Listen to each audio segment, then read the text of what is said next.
귀한 이 시간에 하나님께서 저와 여러분의 마음을 만져주시고 또 하늘의 새 힘과 능력으로 함께 하시사 우리 각자의 그 삶의 자리에서 정말 차고도 넘치는 하나님의 영광이 가득하게 되시기를 주님의 이름으로 간절히 축원합니다. 예배가 되게 하는 7가지 법칙, 오늘은 세 번째로 찬송의 능력에 대해서 함께 은혜를 나누려고 합니다. 저희 교회는 오늘 이 성가대의 찬양을 포함하면 최소한 이 예배 시간에 9번의 찬양을 합니다. 쉬어보시면 맞습니다. 다른 교회와 비교해서 비교적 찬양을 좀 많이 하는 편입니다. 찬양을 많이 하면 제가 좀 노래를 좀 잘하니까, 노래에 자신이 있어서 그렇게 하는 걸까요? 아니면 여러분들이 노래를 잘하셔서 찬양을 제가 많이 이렇게 집어넣은 걸까요? 그렇지 않습니다. 잘 아시죠? 그렇지 않다는 걸. 하나님은 우리의 찬송 중에 함께 계시며 우리가 찬송할 때 주님이 역사하시기 때문에 그렇습니다. 6.25 사변으로 서울이 완전히 폐허가 되었습니다. 피난 갔던 시민들이 다시 이제 집으로 돌아왔습니다. 어떤 사업가가 집으로 돌아와 보니까 집은 멀쩡한데 자신이 세웠던 공장과 그 모든 시설들이 다 깡그리 파괴가 되었습니다. 피땀을 흘려가며 닦아놓았던 사업이었습니다. 자기의 정말 전부였습니다. 그런데 지금 그 모든 것이 다 무너져 버렸습니다. 도무지 그것을 복구할 엄두가 나지를 않았습니다. 설사 어떻게 이거를 잘 복구한다 하더라도 아직은 전쟁 중이라 언제 또다시 그런 참변이 있을지 모르는 형편이라 도무지 이게 용기가 나지를 않았습니다. 정말 죽고 싶은 마음뿐이었습니다. 서울 사람들이 죽고 싶으면 어디에 가는지 혹시 아십니까? 한강에 갑니다. 그래서 떨어지려고 한강다리에 갔습니다. 그런데 한강다리에 있는데 어디선가 이렇게 노랫소리가 들려오는 것 같습니다. 이상히 여겨서 보니까 이렇게 잘 해서 이렇게 쫙 내려가 보니까 그 비닐로 비바람을 가린 그냥 나무 몇 개, 비닐 이렇게 만든 움막에서 어떤 그 거지의 한 가족이 정말 돼지죽 같은 것을 앞에 놓고 노래를 부르고 있는 겁니다. 너무 이게 이상하니까 이게 문을 열고 들어가 이게 무슨 노래입니까? 이렇게 까닭을 물어보니까 그들은 예수를 믿는 거지들이었습니다. 많은 생명이 죽어갔음에도 자신들의 생명을 지켜주시고 또 이날 저녁도 이렇게 굶지 않게 먹을 것을 허락해 주신 하나님께 감사를 드리며 찬송하고 있던 것입니다. 그걸 보니까 이 사업가가, 이 사장님이 큰 감동을 받았습니다.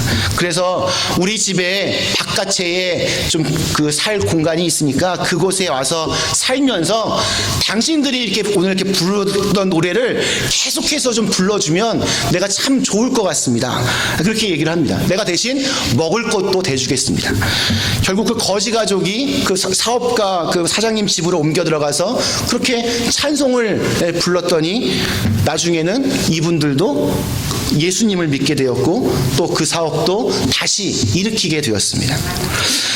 찬송을 부른다고 하는 것은 단순히 노래를 우리가 부르는 것이 아니라 우리의 영이 하나님을 찬양하고 하나님으로 인하여 즐거워하는 것입니다. 찬양에 정말 전심으로 우리가 몰입하게 되면 우리의 고통과 아픔이 물러가고 또 찬양이 울려 퍼지게 되면 견고하게 우리를 묶고 있던 여리고성이 무너지는 기적이 함께할 줄로 믿습니다. 근데 반대로 찬양이 없어지면 삶 속에 은혜가 사라지고 영혼이 메마르게 됩니다. 자, 오늘 준비된 마음으로 갈급한 마음으로 예배에 오셔서 조용한 기도를 다들 하셨죠. 기도를 하시다 보면 제 목소리가 이제 들립니다. 제가 오늘 처음 무슨 말로 오늘 이렇게 제 목소리가 무슨 말을 했는지 여러분 기억나십니까? 함께 예배를 시작했던 말, 다 같이 찬송가 430장을 부르시면서 오늘 예배를 시작하겠습니다. 많은 사람들이 이것을 준비 찬양이라고 이렇게 부릅니다. 근데 저는 좀 의식적으로 이 준비 찬양이라고 하는 말을 좀 잘 쓰지 않으려고 합니다. 하나님을 찬양하는데 준비 찬양이 따로 있고 또 본 찬양이 따로 있을 수 없기 때문입니다. 요즘에는 저희가 이제 두 곡을 하는데 이 찬양을 부르시면서 세상 속에서 그 흐트러졌던 마음들을 하나님께로 이렇게 집중하시는 시간으로 삼으시기를 바랍니다. 예배를 위한 그 기원이 끝난 후에는 다 같이 우리가 자리에서 일어나서 찬송을 시작합니다. 이때 부르는 찬송은 그냥 뭐 아무거나 제가 부르고 싶은 찬양을 부르는 것이 아니라 찬송가에 보면 앞쪽에 있는 곡들 중에서 고릅니다. 찬송가를 한번 이렇게 펴보시면 그 찬송가 제일 위쪽에 그 찬송가의 제목이 있고 몇 장 이렇게 써 있습니다. 그리고 그 바로 밑에 보면 그 찬송가의 주제가 이렇게 적혀 있습니다. 모두 다 일어나서 부르는 찬양은 그 주제가 경배, 찬양, 뭐 주일, 창조주, 섭리 뭐 이런 제목이 적혀 있는 그 주제를 가지고 우리가 찬양을 합니다. 예배의 초반부는 하나님의 임재를 기원하며 좀 거룩한 예식에 초점을 두는데 그 마침표를 찍는 것은 우리가 영광송이라고 하는 것을 부를 때입니다. 뭐 송영 이렇게 부르기도 합니다. 찬송가 1장부터 7장까지 1장부터 7장까지 중에서 하나를 부르는데 요즘 저희는 4장을 지금 부르고 있습니다. 자, 이때 여러분 이 찬송을 부르시면서 여러분들의 이 시선은 어디로 향하는 것이 좋으냐면 밑에 찬송가를 보는 것이나 이 파워포인트를 보는 것보다는 십자가를 향해서 보시는 것이 가장 좋습니다. 이 영광송을 부를 때는 이게 한 2줄 정도밖에 되지 않고 딱 1절로만 되어 있습니다. 몇 번 이제 부르면 이게 암기가 되면 가급적이면 제 얼굴이 아니라 십자가를 향해서 여러분들의 시선을 두고 그 찬양을 부르시는 것이 좋습니다. 이 곡들은 세상적으로 표현하면 명곡 중에 명곡입니다. 불후의 명곡입니다. 3장 그리고 저희가 오늘 불렀던 4장 그리고 앞으로 부를 7장 이게 언제적 그 작곡된 노래인 줄 아십니까? 상쪽에 보면 2세기에 기록된 그때 되었던 노래들입니다. 그러니까 초대교회 때 초대교회 시절에 불렀던 찬양들을 우리가 함께 지금 부르고 있는 것입니다. 그 시간의 깊이 2000년 정도의 시간 동안 그 사람들이 함께 계속 불러왔던 이 찬양 그 곡을 우리가 함께 지금 이 시간 부르고 있는 것입니다. 그 의미와 깊이를 생각해 보시면 또 정말 은혜가 됩니다. 설교를 이제 전후로 해서 찬송가를 이제 부릅니다. 다른 목사님들은 모르겠는데 저는 개인적으로 이때 부를 찬송을 고르는 것이 참 어렵습니다. 전체적인 예배와 또 오늘 설교와 관련 있는 곡으로 선택을 하는데 어떤 날에는 설교한 다음에 부르는 찬양을 고르는데 정말 1시간이 넘은 적도 있었습니다. 이게 더 좋을까? 이게 더 좋을까? 오늘 설교 전에는 250장을 불렀습니다. 이제 설교 후에는 445장을 부를 겁니다. 왜 이 찬송을 선택했는지 설교를 듣고 또 한번 이렇게 곱씹어 생각해 보면 또 다른 은혜가 거기에 있습니다. 앞으로도 뭐 오늘뿐만이 아니라 앞으로도 계속 보면 오늘 우리 목사님 이 가사 때문에 오늘 이 곡을 선택하셨구나. 오늘 설교와 오늘 예배와 이러한 연관이 있었구나. 이렇게 한번 생각해 보시면 그것에 또 다른 아주 솔솔한 그런 의미가 있을 거라 생각이 듭니다. 우리 구약 성경에 보면 우리 성가들을 가리켜 뭐라고 부르는지 여러분 아십니까? 노래하는 제사장 이런 표현이 나옵니다. 그만큼 중요한 역할을 감당하고 있습니다.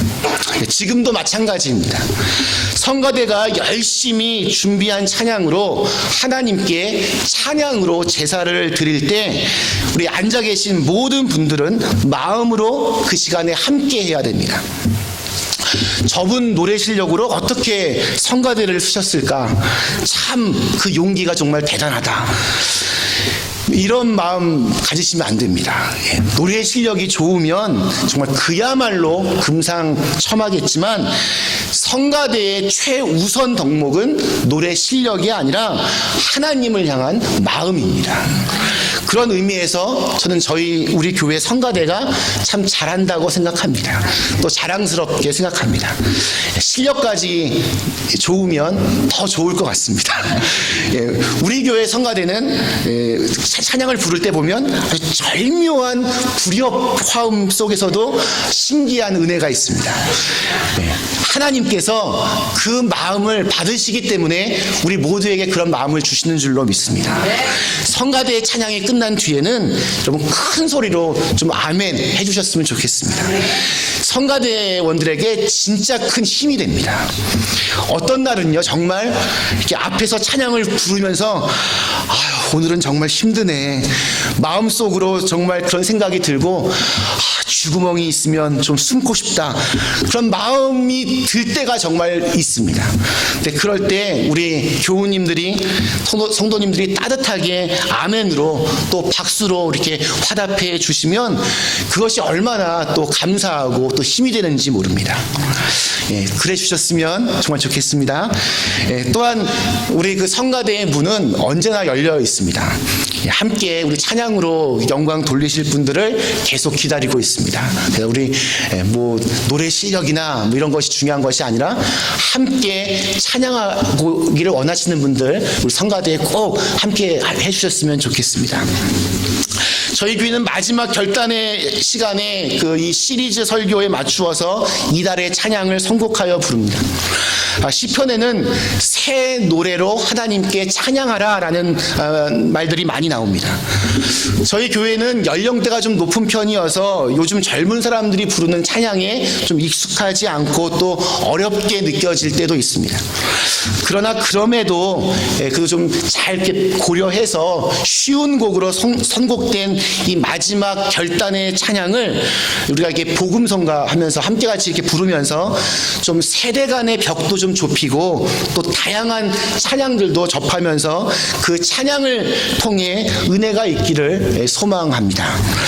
자, 오늘 저희가 읽은 말씀은 위대한 복음 전도자 바울과 실라가 빌립보라고 하는 도시에서 겪은 사건입니다. 빌립보는 오늘날 그리스 나라 북동부 지역에 위치한 도시입니다. 바울과 실라가 점치는 그 어린 소녀에게 붙어있던 귀신을 쫓아냈습니다.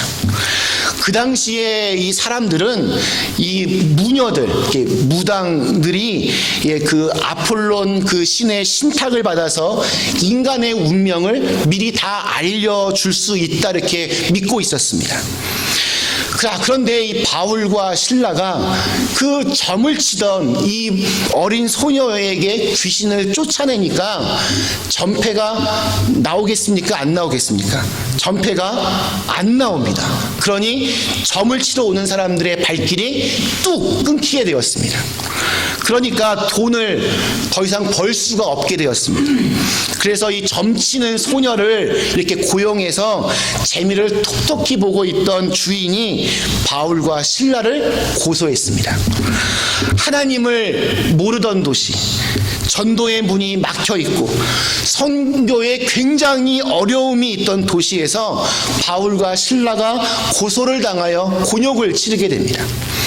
나무 막대기로 매를 맞았습니다. 매를 맞은 몸은 터지고 욱신거렸습니다. 바울과 실라는 감옥 깊은 곳에 갇혔습니다. 바울 사도는 후에 이때의 상황을 회고하면서 데살로니가전서 2장 2절에서 이렇게 고백을 합니다.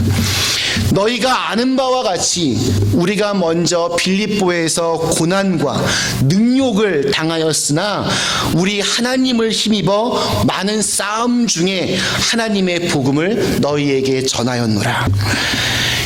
캄캄한 감옥에서 바울과 실라가 기도하더니 찬송을 부르기 시작합니다.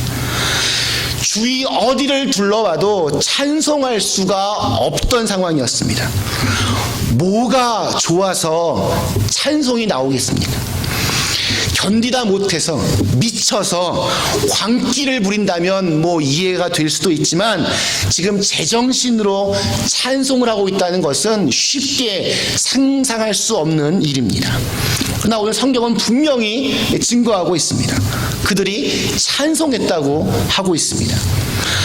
어떤 기적이 일어나서 매를 맞는 그 순간에 매가 딱 나오면 순식간에 그게 하나도 안 아프고 딱 아물거나 어둡고 음습하고 곰팡이가 피어나는 그 자리가 정말 꽃향기 풍기는 정원이 되었다거나 아니면 처음에 자기들을 올가매었던 이 착고, 이 수갑들이 풀려서 마음대로 안락한 자세를 취하게 되었다는 그런 내용의 보고도 등장하지 않았습니다. 그냥 그대로였습니다. 힘들고 너무 아프고 고통스러운 시간이었습니다.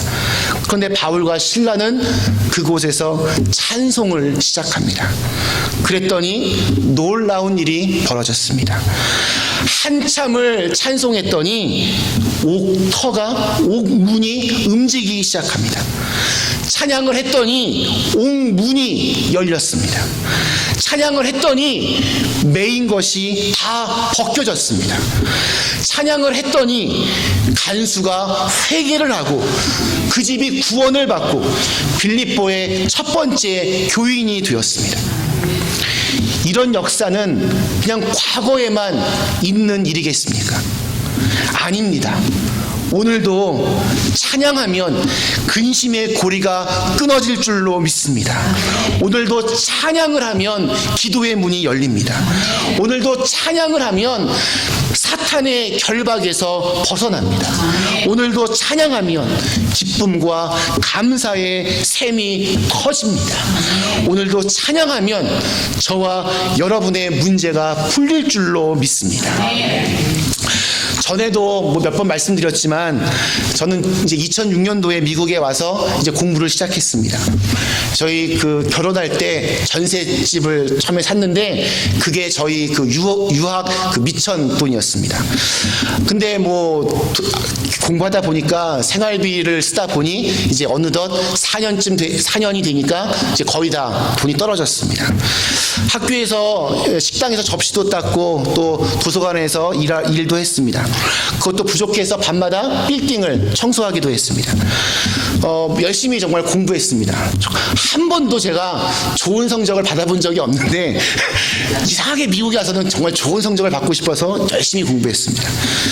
매일같이 그 과제들이 쏟아지는데 뭐 지금도 당연히 영어 잘 못하고 그때도 잘 못했으니 그거를 페이퍼를 이렇게 써내는 일이 정말 너무너무 힘들었습니다. 자연히 잠잘 시간이 거의 없어지고 거의 하루에 커피 하여튼 뭐 계속 커피만 마시고 뭐 레드불스 뭐 몬스터 같은 그런 자양 강장제를 하루에 한 2-3개씩 제일 큰 걸로 해서 마셨습니다. 정말 하루하루를 버텼습니다. 마지막 1년은 정말 힘들었습니다. 몸도 마음도 피폐해질 대로 피폐해졌습니다. 제가 고백하건대 그때 심지어 제가 목사인데 주일날 교회도 빼먹은 적이 있었습니다. 하루는 저녁 식사를 때우기 위해서 식구들과 샘스 클럽에 갔습니다. 그곳에서 먹는 피자가 제일 싸니까 거기에 자주 갔었습니다. 사람들로 북적거리는 테이블에 앉아서 피자를 먹는데 제가 갑자기 눈물이 났습니다. 뭐 제가 이런 말 하면 참 다들 어이없어야 하시겠지만 그때는 사는 게 정말 너무 힘들어서 이렇게 눈물이 났습니다. 정말 앞이 보이지 않는 그런 느낌이었습니다. 현실은 답답하고 미래는 불투명하고 그냥 아무것도 하고 싶지 않는 다 놓고 싶은 마음이었습니다. 갑자기 제가 막 울기 시작하니까 저를 앞에 두고 저희 아내가 너무나 당황해하기 시작합니다. 우리 어진이 우리 큰아들도 이게 뭐 무슨 일인가 그냥 저를 빤히 쳐다보며 이게 무슨 일인가 이렇게 쳐다보고 있었습니다. 주위에 있던 사람들도 낯선 동양인의 이 이상한 행동에 힐끔힐끔 이렇게 저희를 쳐다보았습니다. 간단히 식사를 이제 마치고 그냥 혼자 청소를 하러 이제 그 빌딩으로 가기 시작했습니다. 차 안에서도 그냥 계속 눈물이 났습니다. 여러 가지 상황들이 이렇게 막 짓눌리는 그 답답한 현실이 계속 제 마음을 짓눌렀습니다. 마음을 이제 가라앉히기 위해서 이렇게 라디오를 켰는데 이제 그 기독교 음악 많이 나오는 그런 거에 딱 맞춰놨는데 그때 시편 121편으로 구성된 찬양이 그때 흘러나오고 있었습니다. 다 아시는 성경 구절. 내가 산을 향하여 눈을 들리라. 나의 도움이 어디서 올고 나의 도움이 천지를 지으신 여호와에게서로다.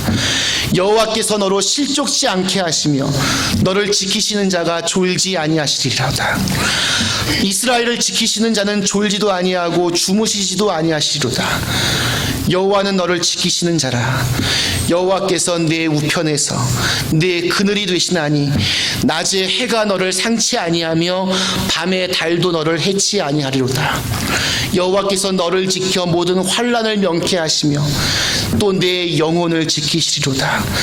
여호와께서 너의 출입을 지금부터 영혼까지 지키시리로다. 정말 그 성경 구절, 이 가사 하나하나가 제 마음을 쳤습니다. 그리고 저를 짓누르고 있던 모든 근심과 걱정들이 정말 안개가 갑자기 확 사라지는 것처럼 사라지는 것을 느꼈습니다. 하나님께서 정말 저를 위해 예비하신 그런 찬양 같았습니다. 저도 모르게 제 입에서 바로 다음 찬양이 터져나왔습니다. 주 안에 있는 나에게 딴 근심 있으랴. 십자가 밑에 나아가 내 짐을 풀었네. 그 두려움이 변하여 내 기도 되었고 전날의 한숨 변하여 내 노래 되었네. 내 주는 자비하셔서 늘 함께 계시고 내 궁핍함을 아시고 늘 채워주시네. 빌딩 청소를 할 수 있는 한 빨리 끝내야 하기 때문에 평소에는 정말 입에서 단내가 날 만큼 청소에만 집중을 합니다. 근데 그날은 청소를 하면서 주의 보혈 능력 있도다 그 연신 외치면서 제가 기억하고 있던 찬양들이 그냥 줄곧 쏟아져 나왔습니다. 태산을 넘어 험곡에 가도 빛 가운데로 걸어가면 주께서 항상 지키시기로 약속한 말씀 변치 않네. 저는 제가 그렇게 많은 찬송가를 알고 있고 성경 구절들을 기억하고 있는지 그때까지 몰랐습니다. 근데 그때 불렀던 찬송들이 저를 정말 다시 일으켜 세웠습니다. 저는 찬양에 대한 그런 기억이 있습니다. 그래서 정말 어렵고 힘든 순간에 우리가 찬송할 수 있으면 다시 모든 사람들이 일어서게 되는 줄로 믿습니다. 사랑하는 그린빌 가족 여러분, 찬송할 수 있을 때 힘껏 정성껏 뜨겁게 여러분 찬송하실 수 있기를 바랍니다. 어떤 분이 이 목의 그 후두암으로 이 성대 제거 수술을 받고 목소리를 잃어버린 후에 이렇게 고백을 했습니다. 목소리를 잃어버리고 나니까 마음껏 한번 찬송을 불러보는 게 내 소원입니다. 지금 내 영적인 상태가 어떠하신지 여러분 궁금하십니까? 방법은 간단합니다. 내 입에서 자주 찬송이 흘러나오면 괜찮은 상태입니다. 그런데 찬송을 불러본 지가 좀 가물가물하다면, 언제 불렀는지 기억도 나지 않는다면 그건 좀 위험한 상태입니다. 마음에 은혜가 없는 상태에서는 절대 찬송이 나오지 않습니다. 그렇다면 다시 은혜를 회복하고 싶다면 가장 좋은 방법은 무엇인지 아십니까? 반대로 의식적으로 찬송을 시작하는 겁니다.